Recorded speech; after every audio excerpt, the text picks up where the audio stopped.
Bom dia, meninos, bom retorno. Vamos começar nossa aula, vamos começar para uma matéria bem gostosa, vamos falar sobre literatura. Na aula de hoje, nós vamos falar sobre a segunda geração modernista. O modernismo é dividido em três fases: a primeira geração, segunda geração e terceira geração. Hoje nós vamos trabalhar com a segunda geração modernista, que é também conhecida como segunda fase do modernismo, ou modernista, né? Ela representa o segundo momento desse movimento no Brasil, que se estende de 1930 até 1945. É muito importante essa data, esse marco inicial e final, porque vai começar uma nova geração a partir de 1945, e essa nova geração ela tem novas proporções e novas características.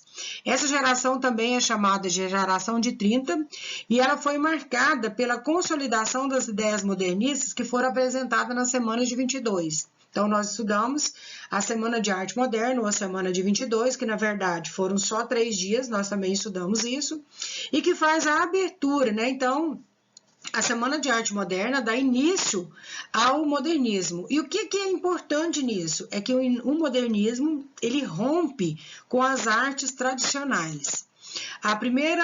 O marco inicial foi a publicação de algumas poesias de Carlos Drummond de Andrade, em 1930. Então, ele vai colocar aí o marco inicial da intensa produção literária poética desse período. Isso é poesia. Então, a poesia ela inicia em 1930 com Carlos Drummond de Andrade. Já a prosa, a publicação do romance regionalista A Bagaceira, de José Américo de Almeida, é que faz a abertura da prosa. Então, nós vamos ter aí a poesia, a prosa, é um momento de muita produção. Para muitos estudiosos do tema da segunda geração modernista, essa fase ela representa um período muito fértil e muito rico para a literatura brasileira. Também é chamada de fase da consolidação, então fase de consolidação. A literatura brasileira estava vivendo uma fase de maturação, com a concretização e a afirmação dos novos valores modernos. Além da prosa, a poesia foi um grande foco para os nossos escritores deste período. Temas nacionais, sociais, históricos foram os preferidos por os escritores dessa fase. Então, nesse período, nós vamos ter muito sobre o próprio Brasil, sobre a região em que eles vivem. Então, os escritores desse momento vão usar a sua região para escrever. Então, a geração de 30 vai escrever sobre esse período e sobre o local em que eles habitam. O contexto histórico é muito importante, porque para entender o posicionamento e o que estavam escrevendo os nossos escritores, é interessante eu saber como está o Brasil e o mundo. Então, a segunda fase do modernismo no Brasil, ela vai surgir num contexto muito conturbado. Então, nós temos ela vai surgir após a crise de 1929 em Nova York, que é chamada de depressão econômica. Muitos países estavam mergulhados numa crise econômica, social e política imensa.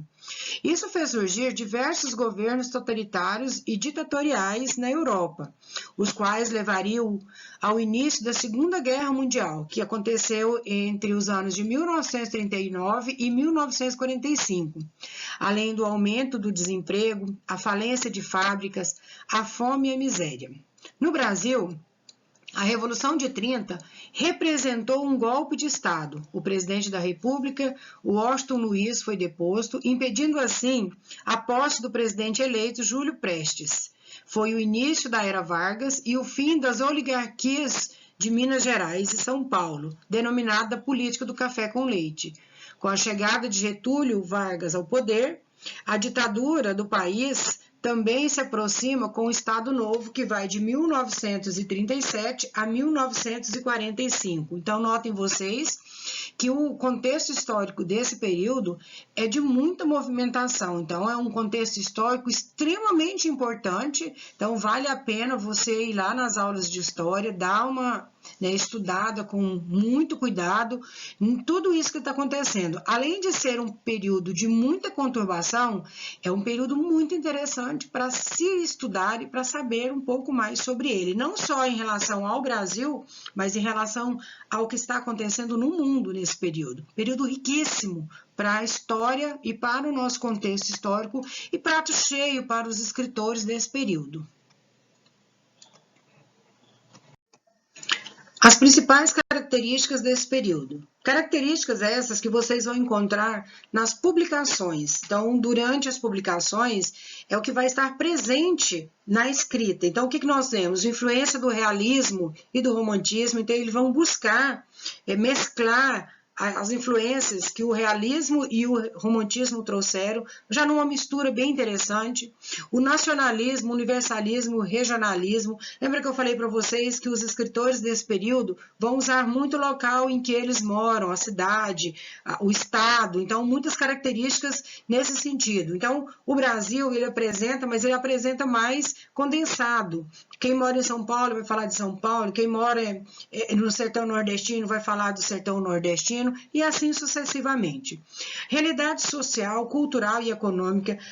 O realismo, ele trouxe um pouco dessa realidade, né, dessa visualização da cultura e do econômico. Aqui ele vai ficar muito, mas muito escancarado, né, as diferenças de classes sociais, a valorização da cultura brasileira, influência da psicanálise de Freud. Vocês viram também, quando nós estudamos as vanguardas, a importância, né, de Freud para uma das correntes que é sobre o surrealismo. Então, é muito sobre o que é real, o que não é real. Isso também vai ficar muito presente na literatura, na escrita. Temática do cotidiano e a linguagem coloquial, uma linguagem mais simples, uma linguagem mais regional mesmo, e uso diversos livros e brancos. Então, soneto, estrofes, metrificação, rimas, aquela questão elaborada que nós estudamos lá no parnasianismo, no simbolismo, agora não vai ter mais, agora vai ser muito usado e abusado os versos livres e brancos, até mesmo para que as pessoas que começaram a viver esse mundo em que nós estamos hoje, século XXI, consiga acompanhar. Então, nesse período, já começa a fazer isso, as pessoas já não têm tanto tempo para ler e tentar entender o que está lendo. Então, o uso do versos livres e brancos, ele vai ajudar na elaboração desse trabalho. Essa fase também vai ser dividida em dois. Nós vamos ter a prosa de 30 e a poesia da segunda fase, que é a poesia de 30. Então, nessa fase, o grande foco da prosa de ficção foram os romances regionalistas e urbanos.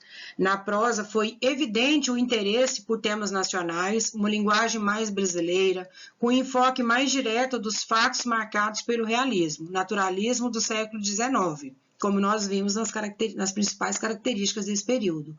O romance focou o regionalismo, principalmente o nordestino, onde problemas como a seca, a migração, os problemas do trabalhador rural, a miséria, a ignorância foram ressaltados. Além do regionalismo, destacaram-se também outras temáticas. Surgiu o romance urbano e psicológico, o romance poético, metafísico e a narrativa surrealista. Um período muito rico, né, da nossa literatura, muito importante e costuma cair bastante no Enem. Já a poesia da segunda fase modernista percorreu um caminho de amadurecimento. No aspecto formal, o verso livre foi o melhor recurso para exprimir sensibilidade do novo tempo. Se caracterizava como uma poesia de questionamento da existência humana, do sentimento de estar no mundo, inquietação social, religiosa, filosófica e amorosa. E a questão de trabalhar-se com o verso livre fez com que a literatura, né, a poesia desse período fluísse com mais facilidade. Nossos literatas, nossos escritores, nossos poetas desse período, eles têm um maior engajamento social, estão preocupados com os problemas sociais. A prosa dessa fase ela se aproxima da linguagem coloquial e regional. Então, eles vão usar mais um coloquialismo, um regionalismo, mais presente, mais próximo das pessoas do cotidiano, do comum.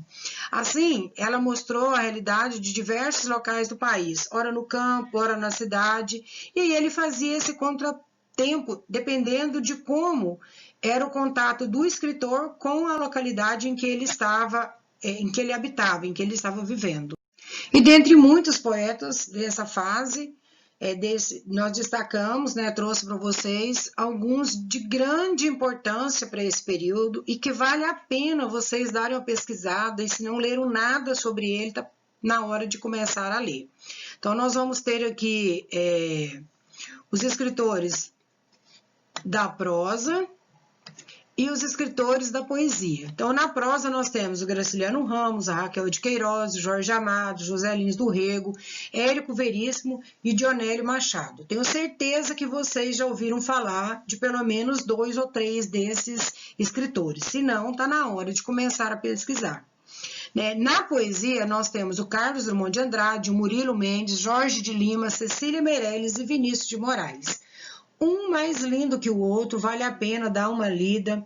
Costuma-se usar muitos fragmentos desses escritores, principalmente Cecília e Drummond, nas provas do Enem, de concursos públicos. Então, vale a pena dar uma lida, procurar. Costumo dizer para vocês sempre que poesia não é um livro que você compra e lê ele todo de uma vez. Você vai lendo aos poucos, degustando, tentando entender, tentando trabalhar como e que ligação ele tem com a nossa gramática, com o nosso dia a dia. Então, esses escritores, eles costumam emprestar muito da sua literatura para as nossas provas.